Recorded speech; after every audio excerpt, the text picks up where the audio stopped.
రాయలసీమలోనే మొట్టమొదటిగా ప్రపంచ స్థాయి రోబోటిక్ కీళ్ల మార్పిడి శస్త్రచికిత్సలు ప్రైవేట్ హెల్త్ ఇన్సూరెన్స్ పాలసీ కలిగిన వారికి క్యాష్లెస్ సౌకర్యం. Vidyasagar hospitals, Rajiv road, Marutinagar, Sonu vision దగ్గర, కడప. రాష్ట్ర ప్రజలందరికీ నా హృదయపూర్వక నమస్కారాలు తెలియజేస్తూ, కూటమి ప్రభుత్వం ఏర్పడినప్పటి నుంచి దాదాపు సంవత్సరంగా వస్తోంది. ప్రభుత్వం ఏర్పాటు చేసిన మొట్టమొదటి 10 రోజుల్లోనే మద్యం పాలసీకి సంబంధించి అక్రమాలు జరిగినాయి, అన్యాయాలు జరిగినాయి. 3,200 కోట్ల రూపాయలు వైఎస్ఆర్ కాంగ్రెస్ పార్టీ ప్రభుత్వంలో దోచుకున్నారు అని చెప్పి చంద్రబాబు నాయుడు పాడిందే ఆ పాట పాడి ఒక సంవత్సరం కాలానికి ఎవరినైతే ఆయన అరెస్ట్ చేయాలనుకుంటున్నాడో అరెస్ట్ చేసేదానికి కావాల్సిన రాగం తీస్తా వచ్చినాడు. అందులో భాగమే ఇప్పటి వరకు 6-7 అరెస్ట్ చేసినారు. అందులో నిన్నటి దినము మాజీ ముఖ్యమంత్రి జగన్మోహన్ రెడ్డి గారి ముఖ్య కార్యదర్శి ధనంజయ రెడ్డి గారిని, ఓఎస్డి కృష్ణమోహన్ రెడ్డి గారిని, వీరిద్దరిని కూడా ప్రభుత్వ ఉద్యోగస్తులైనప్పటికీ, ఐఏఎస్ అయినప్పటికీ మద్యం పాలసీతో ఏమాత్రం సంబంధం లేని వ్యక్తులు. వీళ్ళేమీ మద్యం పాలసీని ఇంప్లిమెంటేషన్ చేసేవాళ్ళు కాదు, లేకుంటే నిర్ణయాలు తీసుకునేవాళ్ళు కాదు, పెన్నుతో సంతకం పెట్టేవాళ్ళు కాదు. ఏ సంబంధం లేని ఈ ప్రభుత్వ ఉన్నతాధికారులను సైతం కేవలం కక్షపూరితమైనటువంటి ఆలోచన విధానంతో కక్ష సాధించాలా, జగన్మోహన్ రెడ్డి సంబంధించిన వాళ్ళని ఇబ్బంది పెట్టాలనే ఒకే ఒక ఉద్దేశంతో వీళ్ళ మీద కేసు నమోదు చేసి రిమాండ్ పంపినారు. దీనికి సంబంధించి ఈ మద్యం పాలసీకి సంబంధించి జరిగిన అవినీతి ఏంది, అక్రమాలేంది, 3,200 కోట్ల రూపాయలు ఎక్కడ ఎవరు దండుకున్నారు, ఏ సాక్ష్యాలతో ఏ ఆధారాలతో ధనంజయ రెడ్డి గారిని, కృష్ణమోహన్ రెడ్డి గారిని అరెస్ట్ చేసినారో కూడా స్పష్టత లేదు. నేను స్పష్టంగా చెప్తా ఉన్నా రాష్ట్ర ప్రజలకు. ఒక చిన్న ఉద్యోగి సత్యప్రసాద్ అనే ఒక ఉద్యోగిని బలవంతంగా వాళ్ళ అదుపులోకి తీసుకొని బెదిరించి, 10 సార్లు బెదిరించి, మేము చెప్పినటువంటి స్టేట్మెంట్ మీరు రికార్డ్ చేయాలని చెప్పి వాళ్ళకి కావాల్సిన పేర్లని చెప్పించుకునే ప్రయత్నం చేసినారు. అసలు అవుట్ సోర్సింగ్ విధానంలో పనిచేసే అనూష అనే ఒక అమ్మాయి డిటిపి ఆపరేటర్, ఆమెతో వాళ్ళకి కావాల్సిన స్టేట్మెంట్ ఇప్పించుకునే ప్రయత్నం చేసి బెదిరించి ఎవరెవరి పేర్లు చెప్పాలో వాళ్ళ పేర్లు చెప్పించుకొని ఆ తర్వాత ఇన్వెస్టిగేషన్ అనేది ప్రారంభించి తలా తోక తొండం లేకుండా, సరైనటువంటి సాక్ష్యం ఆధారం లేకుండా ముద్దాయిలు చేసి ఈరోజు జైలు పంపిస్తున్నారు. ఇది ఎంత కక్ష సాధింపు చర్య! ఈ విధంగా ప్రభుత్వాలు మారిన వెంటనే ఐఏఎస్లను, ఐపీఎస్లను, ఓఎస్డీలను అవినీతి ఆరోపణల్లో నెలల తరబడి రిమాండ్లకు, జైళ్లకు పంపించి మానసికంగా, శారీరకంగా హింసిస్తే ఇంకా రాబోయే భవిష్యత్ కాలంలో ఈ రాష్ట్రంలో ఎవరైనా ఐపీఎస్లు, ఐఏఎస్లు పని చేస్తారా అని అడుగుతా ఉన్నా. ఈ రాష్ట్ర అభివృద్ధి కోసం ఐఏఎస్లు, శాంతి భద్రతల కోసం ఐపీఎస్లు తీసుకోవాల్సిన నిర్ణయాలను వాళ్ళు ధైర్యంగా తీసుకోగలుగుతారా? ఇక ఆ ప్రభుత్వంలో, జగన్మోహన్ రెడ్డి గారి ప్రభుత్వంలో పనిచేసినటువంటి అధికారులను ఈ ప్రభుత్వంలో, చంద్రబాబు నాయుడు ప్రభుత్వంలో హరాస్మెంట్. ఇంతకీ ఆరోపణ ఏం తెలుసునా, కొన్ని బ్రాండ్లు మాత్రమే మీరు అమ్మినారు ఈ రాష్ట్రంలో. మీకు నచ్చిన, మీకు కమిషన్ల రూపంలో ఎక్కువ డబ్బులు ఇచ్చిన వారి యొక్క డిస్టిలరీస్ నుంచి, ఫ్యాక్టరీల నుంచి వారు తయారు చేసిన మద్యాన్ని మాత్రమే మీరు ప్రజలకు అందుబాటులోకి తెచ్చినారు. మిగతా బ్రాండ్లు అమ్మలేదు. కాబట్టి కమిషన్ రూపంలో మీరు దండుకున్నారు అని చెప్పి వాళ్ళు చేసే అభియోగం. ఒకవేళ ఏదైనా నువ్వు నిర్ణయం తీసుకోవాలనుకుంటే ఏపీ బ్రూవరీకి సంబంధించో, మద్యం పాలకు సంబంధించి వాసుదేవరెడ్డి నిర్ణయం తీసుకునే అధికారం ఎండి ఆయన వాసుదేవరెడ్డి. వీళ్ళకేం సంబంధం ఉంది? ఎక్కడ సాక్ష్యాల ఆధారాలు ఉన్నాయి? ఎవరిని జైలుకు పంపాలని మీ ఉద్దేశం?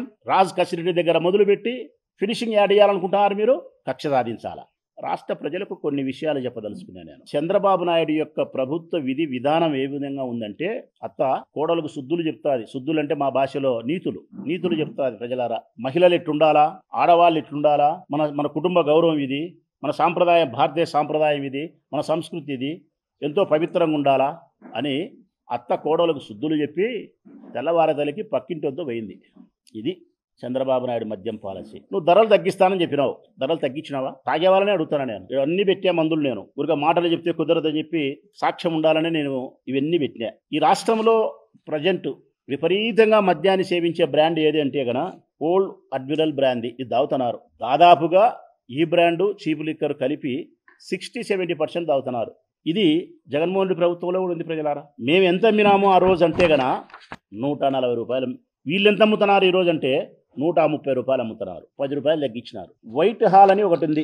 జగన్మోహన్ రెడ్డి ప్రభుత్వంలో ఈ బ్రాందీ దొరికింది, అమ్మినారు, ఇప్పుడు అమ్ముతున్నారు. ఇది మేమెంత అమ్మినామో ఆ రోజు జగన్మోహన్ రెడ్డి ప్రభుత్వంలో అంటే మేము 150 రూపాయలకి అమ్మినాం క్వార్టర్. చంద్రబాబు నాయుడు ప్రభుత్వంలో తగ్గించి ఆయన ఎంత తగ్గించినాడంటే 160 అమ్ముతున్నాడు. చంద్రబాబు నాయుడు భాషలో దీన్ని తగ్గింపు అంటారు, మనందరి భాషలో అయితే హెచ్చింపు అంటారు. కింగ్స్ వెల్ అని ఒకటి అమ్ముతున్నాడు. మా దాంట్లో దొరికింది, ఈ ప్రభుత్వంలో దొరుకుతుంది కింగ్స్ వెల్. మేము 150 రూపాయలకు అమ్మినాం క్వార్టర్. ఇది 2019 నుంచి 24 వరకు. ఇప్పుడు చంద్రబాబు నాయుడు ప్రభుత్వంలో ఇదే కింగ్స్వెల్ అనే బ్రాందీ 160. మరి తగ్గిందే పెరిగిందే? ఇది ఆఫీసర్ చాయిస్. మా ప్రభుత్వంలో ఉంది, ఈ ప్రభుత్వంలో ఉంది. మేము 150 రూపాయలకు అమ్మినాము, 160 రూపాయలకు అమ్ముతున్నాడు ఈయన చంద్రబాబు నాయుడు ప్రభుత్వం. ఇది తగ్గించడం అంటారా, పెంచడం అంటారా? మార్పిఎస్ మేము 310కి అమ్మినాం, ఆయన 300కి అమ్మినాడు. ఖైరాన్ అనే బ్రాందీ ఫేమస్, అది కూడా ఎక్కువ అయినారు. 320కి అమ్మినాం, 310కి అమ్ముతున్నాడు. అంటే ఏ బ్రాండ్లు కూడా ధరలు తగ్గించలే. జగన్మోహన్ రెడ్డి గారి ప్రభుత్వంలో ఏ ధరలకైతే విక్రయించినారో అదే ధరలకే విక్రయిస్తున్నారు. ఇంకా 10 రూపాయలు పెంచి అమ్ముతున్నాడు. 2-3 బ్రాండ్లు మాత్రం 10 రూపాయలు తగ్గించినాడు. ఇక బీర్లు అమ్ముతున్నాడు. ఎక్కడ ధరలు తగ్గినాయి? జగన్మోహన్ రెడ్డి ప్రభుత్వానికంటే చంద్రబాబు నాయుడు ప్రభుత్వంలో ఎక్కువ బ్రాండ్ల మీద 10 రూపాయలు పెరిగింది. ఇక మా మీద చేసిన ప్రధానమైన అభియోగము, మీరు అన్ని బ్రాండ్లు అమ్మలే అన్నారు. ఎస్, ఎన్ని బ్రాండ్లు అమ్మలే అని చూస్తే గన రాయల్ ఛాలెంజర్ అనేది, McDowell brandy, imperial blue, McDowell whisky, ఈ 4 బ్రాండ్లు ఆనాడు సక్రమంగా అమ్మలేకపోయినారు. ఈనాడు అవి పెట్టినారు. ఇంకా ఆనాడు వాళ్ళు మాట్లాడే మాటలు ఏంటంటే, పొద్దున దొరికిన బ్రాండ్ మధ్యాహ్నం దొరకలే, మధ్యాహ్నం దొరికిన బ్రాండ్ సాయంకాలానికి దొరకలే, మమ్మల్ని నాశనం చేసినారు అని చెప్పి బ్రాందీ తాగే వాళ్ళు రెచ్చగొట్టినారు. ఇది షార్ట్ అంట, షార్ట్ చీప్ లిక్కర్. 99 రూపాయలు ప్రజలారా మీరు తాగేది, చాలా మంది పేదవాళ్ళు తాగేది. నేను అడుగుతా ఉన్నా, ఈరోజు ఇది నిన్న దొరికింది, ఈ రోజు దొరకలే. ఓ రోజు ట్రోఫీ దొరుకుతుంది, ఓ రోజు బిన్నీ దొరుకుతుంది, ఓ రోజు కేరళ దొరుకుతుంది, ఓ రోజు కేరళ దొరుకుతుంది, ఓ రోజు బెంగళూరు దొరుకుతుంది. అంటే మీరిచ్చే చీప్ లిక్కర్ 99 రూపాయలకి ఏమైతే ఇస్తున్నారో ఇది ఒక్కొక్క బ్రాండ్ ఒక్కొక్క రోజు అమ్ముతున్నారు. మరి ఆ రోజు చేసిన విమర్శ ఏంది? ఈ రోజు మీరు అమ్ముతా ఉండేది.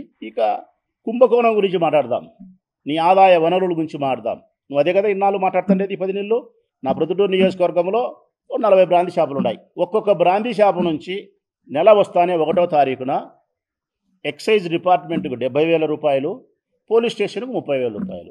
ఇది మళ్ళీ నేను చెప్పినది నేను చెప్తానా? ఇప్పుడు నిజమే. నాకంటే ముందు వరదరాజులెడ్డే చెప్పినాడు ఇది ఒక 20 రోజుల కిందట. ప్రతి బ్రాందీ షాపులు లెక్క తీసుకుంటున్నారని. నిజమే.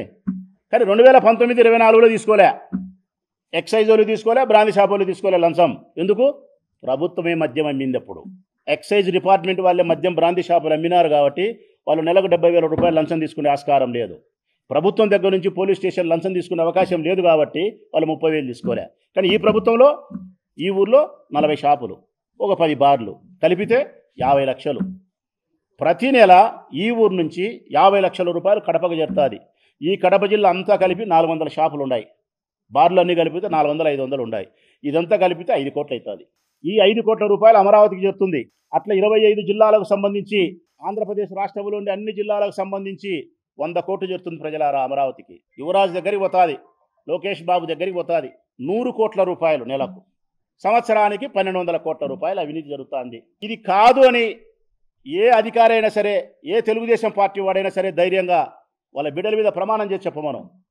ప్రతి బ్రాందీ షాపు నుంచి 1,00,000 రూపాయలు పోతుందా లేదా, అమరావతి చేరుతుందా లేదా, అన్ని డిస్టిలరీ నుంచి ఏవైతే ఈ మందు తయారు చేసే డిస్టిలరీస్ నుంచి ఏపీ బ్రూవరీస్కు చేరుతాయో ఆ డిస్టిలరీస్ ద్వారా కమిషన్ రూపంలో వాళ్ళు చెప్పినట్టు, ఇప్పుడు ధనంజయ రెడ్డి ఎవరైతే కమిషన్ రూపంలో తీసుకున్నారని చెప్పినారో అట్లా కమిషన్ రూపంలో మీకు చేరే లెక్క సంవత్సరానికి 1000 కోట్లు.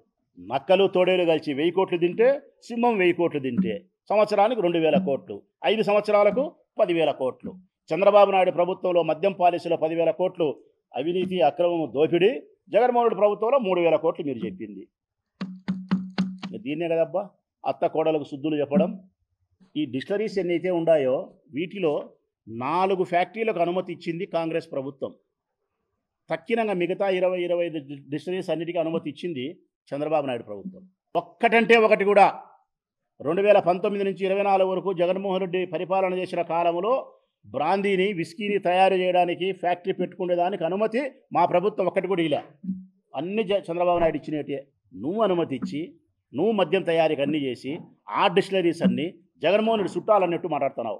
జగన్మోహన్ రెడ్డి రాజకీయ పార్టీలకు సంబంధించిన వాళ్ళని మాట్లాడుతున్నావు.